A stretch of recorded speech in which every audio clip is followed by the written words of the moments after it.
Welcome to the Tech Egg. Don't get scrambled. Enjoy the video.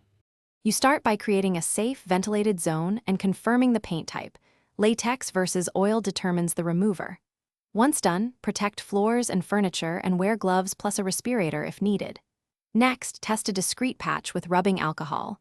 If paint softens, it's latex. If not, try mineral spirits. This quick check saves time and prevents using the wrong solvent. Make sure to note finish. Glossy surfaces need lighter abrasion later. You apply a gel or paste remover in a consistent 1/8 to 1/4 inch layer so it penetrates multiple coats. Follow product time, usually 15–45 minutes. Once the paint softens, scrape with a flexible putty knife at a low angle to avoid gouging the drywall.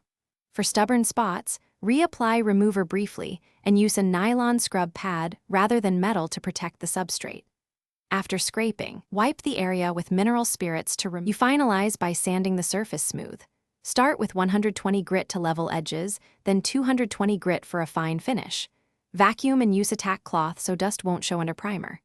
If you find gouges, apply joint compound, let it dry fully, sand flush, and prime the repaired spot before new paint. If paint resists removal, try a low-setting heat gun carefully or consult a pro. And if solvents discolor the substrate, stop and use mild sanding instead. Thanks for watching. Consider subscribing if I helped unscramble your problems.